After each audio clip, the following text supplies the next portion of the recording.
जय हिंद, जय Bharat and welcome to def talks. This is Aadi Achin. Pakistan से खबर आई है कि पाकिस्तान अपने टैक्टिकल न्यूक्लियर वेपन्स जो उनकी एक क्रूज मिसाइल में फिटेड है जिसका नाम है राड, वो अपने चीनी JF-17 फाइटर, जिसको मैं जंग फाइटर 17 बोलता हूँ, JF-17 के ऊपर टेस्टिंग कर रहे हैं कि भाई इसके ऊपर फिट होता है कि नहीं होता है। ये खबर आई है यूएस इंटेलिजेंस की तरफ से और एक फोटोग्राफ भी काफी वायरल चल रही है इस टाइम पे, जो मैंने थंबनेल पे भी लगाई है।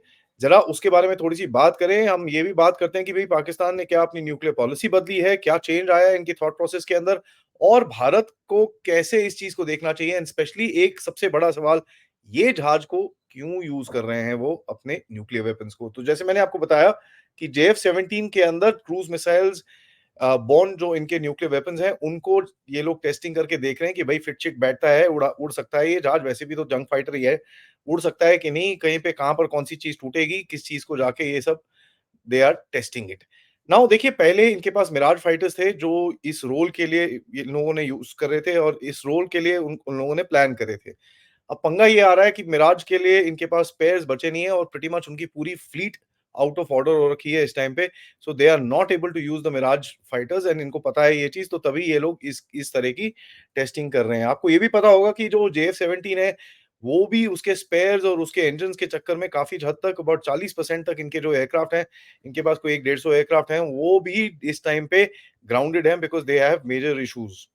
इनके पास F-16 भी है, जहां पर आप बोले यार F-16 क्यों नहीं यूज करते, वहां पर F-16 में अमेरिकन बीच में आ जाते हैं और अमेरिकन इनको अलाउ नहीं करेंगे यूज करने के लिए अपनी टैक्टिकल वेपन्स इस चीज के ऊपर। So you know they have to do it with the tongue fighter, और कोई ऑप्शन नहीं बचा। नाउ देखिए, सबसे पहले तो मैं आपको थोड़ी सी डॉक्ट्रिन के बारे में बताता हूँ। ये डॉक्ट्रिन इनकी, ये टैक्टिकल न्यूक्लियर वेपन्स की डॉक्ट्रिन बनी थी, ये बनी थी जो भारत की एक कोल्ड स्टार्ट डॉक्ट्रिन बनी थी। ये आई थी 2002-2003 ऑपरेशन पराक्रम के बाद, जहां पर हमने बोला था कि साहब, हमारी तरफ से जो एक एक स्टाइल रहेगा, जिस तरह से हम पाकिस्तान पे अटैक करेंगे, कि भाई हम फटाफट टैक्टिकल गेन्स करेंगे, फटाफट बैटलफील्ड गेन करेंगे एंड इन्फ्लिक्ट सिग्निफिकेंट डैमेज, जबरदस्त डैमेज करेंगे पाकिस्तान के मिलिट्री और डिफेंसिव कैपेबिलिटीज को। तो ये एक एक डॉक्ट्रिन जो बाहर निकली थी, उसके रिस्पॉन्स में इन्होंने टैक्टिकल न्यूक्लियर वेपन्स निकाले थे। नाउ टैक्टिकल न्यूक्लियर वेपन्स का इनका क्या कहने का मतलब है कि जब भारतीय सेना अंदर घुसेगी पाकिस्तान के अंदर और काफी डीप चली जाएगी और पाकिस्तान के पास कोई ऑप्शन नहीं बचेगा, उस टाइम पे ये भारतीय सेना के ऊपर टैक्टिकल न्यूक्लियर वेपन्स अपने ही देश के अंदर मारेंगे। तो ये इनका दिमाग है, आप बाकी सब आप ही सोच लीजिए। So they want to basically use tactical nuclear weapons. Bharat में तो जो करना है वो अलग ही चीज है, but these weapons are supposed to be used within their country on the invading forces. मतलब जो जो आक्रामक फौजें हैं जो हमारी होंगी, उनके ऊपर ये यूज करेंगे। इनके एक लेफ्टिनेंट जनरल साहब हैं जिनका नाम है खालिद किदवाई, जो हेड हैं स्ट्रेटेजिक प्लान्स डिवीजन के, SPD जिसको बोलते हैं, जो overseas the Pakistani this thing. ये थोड़ा टाइम पहले की बात है। उन्होंने एक बार ये चीज बोली थी कि साहब, देयर आर 3-4 वेज जब ये टैक्टिकल न्यूक्लियर वेपन्स, और Pakistan by the way has a first use policy. वो बोलते नहीं है, but they have pretty much announced it कि भाई हम पहले यूज करेंगे, क्योंकि भारत की जो पार है वो हमसे बहुत ज्यादा है, और भारत अगर हमको ओवरवेल्म करेगा तो हम न्यूक्लियर वेपन भारत के ऊपर फेंकेंगे। This is something that they have said. उन्होंने बोला कि जी, हमने एक फ्रेमवर्क बनाया है। ये जो लेफ्टिनेंट जनरल साहब है, इन्होंने बोला एक फ्रेमवर्क है जो पाकिस्तानी स्ट्रेटेजिक थिंकर्स, अब वो ऐसी भी कोई नाम की चिड़िया है पाकिस्तान के अंदर, मुझे पता नहीं, बट जो भी एक एक आधा बंदा बैठा है वहां पर जो ये सब कुछ सोचता है, उसने बोला कि भाई ये एक हमने टैक्टिक, एक जो स्ट्रैटेजी बनाई है, इसके अंदर अटैक अगर ज्यादा एक एक टेरिटोरियल स्पेस के अंदर का हमको गड़बड़ हो तो हम यूज करेंगे। दूसरे बात, कहीं पे हमारी पूरी मिलिट्री खत्म होगी तो हम यूज करेंगे। उसके बाद इकोनॉमिकली भाई साहब, हमको अगर ब्लॉकेड कर दिया, हमारी वाट लगा दी, जो अपने आप ही लगा रहे हैं यार, हम क्या लगाएंगे, वो तब यूज करेंगे। या फिर हमने, भारत ने पाकिस्तान के अंदर इतना ज्यादा डोमेस्टिक टर्बुलेंस कर दिया कि पूरा पाकिस्तान तितर बितर होने को अभी जगी है, तो हम यूज करेंगे। तो ये 4 सिनेरियोज उन्होंने बोले कि भाई ये चीज हमारे हैं, this is where we will use the nuclear weapons. देखिए पाकिस्तान का क्या है ना, वो लोग बोलते हैं हम यूज करेंगे न्यूक्लियर वेपन्स, और भारत एकदम घुटने टेक के बैठ जाएगा। भारत के पास एक फर्स्ट यूज पॉलिसी नहीं है, लेकिन हमारी जो पॉलिसी है इज कॉल्ड मैसिव रिटेलिएशन।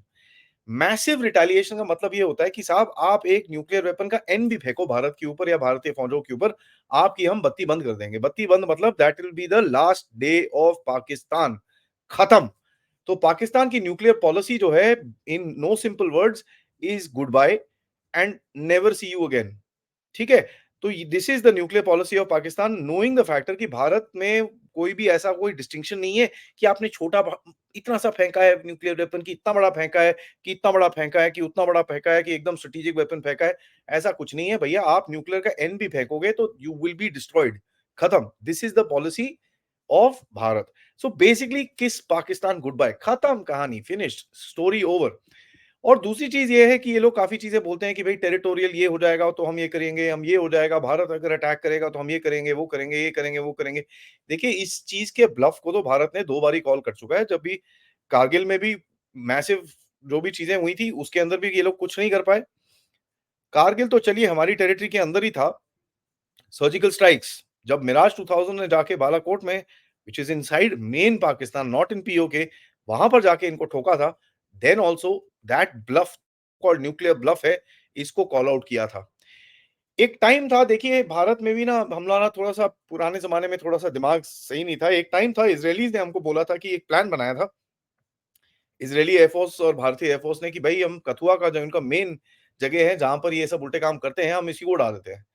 लेकिन हमारे अंदर उस टाइम पे काफ़ी ब्राउन साहिब थे जिन्होंने जाके अपने सीआईए को बताया और ये पूरा प्लान उसके बाद बंद करना पड़ा क्योंकि दोनों कंट्रीज़ के ऊपर काफ़ी प्रेशर आया कि ये मत करो यार बेवकूफों ठहर जाओ। We don't do this, don't do this, don't do this.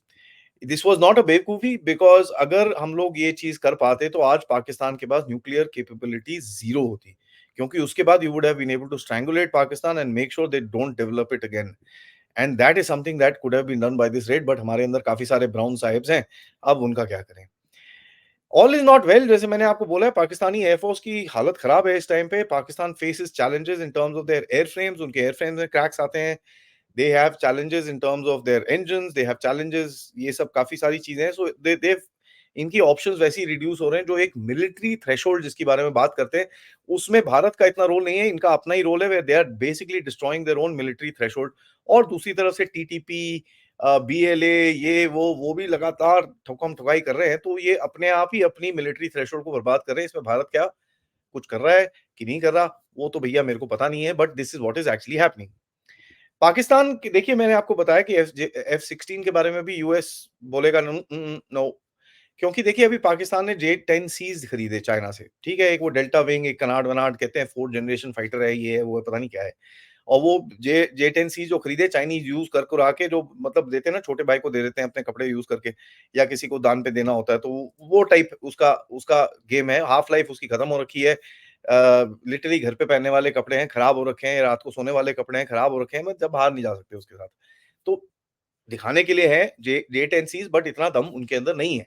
पाकिस्तानियों ने बोला यार अमेरिकन्स को सर जी अपनी जरा मार्टिन बेकर की इजेक्शन सीट दे दो हमको। तो मैंने कहा भाग यहाँ से, तेरे को चाइनीज़ जेट के अंदर मार्टिन बेकर की इजेक्शन सीट लगाने जाऊँगा, चल गायब हो जा। लेकिन एक चीज़ हमको याद करनी चाहिए JF-17 जो थंडर इनके जंग फाइटर एयरक्राफ्ट है उसके अंदर मार्टिन बेकर की सीट लगी हुई है। तो कहीं न कहीं अभी जब एक JS-17 गिरा था नीचे तो ये तो मना कर रहे थे नहीं, नहीं, नहीं कुछ नहीं हुआ, कुछ नहीं हुआ। लेकिन मार्टिन बेकर ने आके कन्फर्म कर दिया कि साहब हमारे एक इजेक्शन सीट ने एक पायलट की जान बचाई है। तो ये देखिए पाकिस्तान के ये कारनामे हैं और अमेरिकन्स को पता है कि ये इतना इनको सपोर्ट नहीं करना है क्योंकि है तो खरे बेवकूफ ही हैं। Pakistani air force is a shadow of itself जो ये लोग क्लेम करते हैं ना हमारे पास 2, 300, 400 एयरक्राफ्ट है, इनके पास नहीं है because their capability and their operational availability is absolutely low. Mirages तो लिटरली आउट ऑफ फोकस हो रखे हैं अभी। नाउ देखिए ये न्यूज़ अगर आप देखें ये आई है भारत के न्यूज़ के बाद, भारत के बाद का क्या मतलब है? सिप्री जो एक स्वीडिश ऑर्गनाइज़ेशन है जो इन चीज़ों के ऊपर नज़र रखती है, उसने बोला कि भई भारत के अभी न्यूक्लियर हथियार पाकिस्तान से ज़्यादा हो रखे हैं। पहले पाकिस्तान के 10, 12, 20 हथियार हमारे से ज़्यादा होते थे। क्योंकि ये छोटे-छोटे ना ये जो पाव-पाव के बम बना के बैठते थे ये लोग, तो उन्होंने नंबर-शंबर ज़्यादा बना रखे थे। अब भारत के पास है बड़े वाले, ज़बरदस्त एकदम दिवाली के पटाखे नहीं है वो है जैसे खत्म, you know Lahore zero, Karachi zero, area पूरा गायब टाइप्स। वो वाले हमारे पास वेपन्स है एंड कहीं न कहीं भारत ने अपनी नंबर्स को बढ़ाना शुरू करा है। ये चीज़ तो मैं बहुत टाइम से बोल रहा हूँ। I have been saying this for about 2 years कि Bharat between 7 to 12 nuclear weapons every year अपने ऐड कर रहा है। क्वाइटली किसी को कोई रिपोर्ट नहीं कर रहा है, कोई कुछ नहीं कर रहा। जिस तरह चाइना अपनी छाती पीटता है कि भैया मेरे पास 1000 हो गए, मैं 1000 बनाऊँगा, मैं 4000 बनाऊँगा, मैं 6000 बनाऊँगा, मैं ऐसा कुछ नहीं है। Bharat is quietly doing what it needs to do and कहीं न कहीं जो नई-नई रॉकेट फोर्सेस आई हैं आपके पास उसके उसके अंदर एमआईआरवी कैपेबिलिटी है, ये है, वो है। उन चीज़ों के लिए, उन चीज़ों को इक्विप रखने के लिए आप अपनी तरफ से न्यूक्लियर वेपन्स आप बना रहे हो, which is something that you are allowed to do. उसके अंदर इतना कुछ वो नहीं है, because you are a responsible nuclear power not like Pakistan कि अपने कंट्री के अंदर अपने आप ही ठोक लेगा। तो ये भारत की जो न्यूज़ आई सिपरी में, इसमें पाकिस्तानियों की फटी होगी कि यार ये क्या हो गया भैया, ये तो अगर ज़्यादा हो गए तो हम क्या करेंगे? अब दिमाग तो खराब है ही, मैंने बोला ना पाकिस्तान की nuclear policy is basically kissing Pakistan good bye, but in any case इनके आर्मी चीफ और इनके जो बड़े-बड़े दिमाग वाले लोग हैं, उन्होंने नहीं जी सर हमको कुछ करना पड़ेगा, कुछ करना पड़ेगा, कुछ करना तो चलो ये लोग कर रहे हैं, देखते हैं कितना इसका आगे जाता है। देखिए उनको एक आई कैन अंडरस्टैंड उनको एक कैपेबिलिटी चाहिए एयर एयर डिप्लॉयमेंट के लिए क्योंकि जो उनके मेन फाइटर्स हैं वो चल नहीं रहे हैं, तो उनको इन इसके साथ करना पड़ेगा। That is something that is understandable but Pakistan needs to remember भाई साहब अगर ये न्यूक्लियर का एन भी कहीं पे गिरा, you know what is gonna happen हमारा तो एक आधा सिटी आप कुछ कर लोगे लेकिन तुम्हारा पूरा पाकिस्तान गायब हो जाएगा। And that is something which is very, very simple before anything else. ये चीज़ massive retaliation as part of a भारतीय doctrine it is very clearly ready and there will be no tolerance as far as a nuclear weapon is concerned.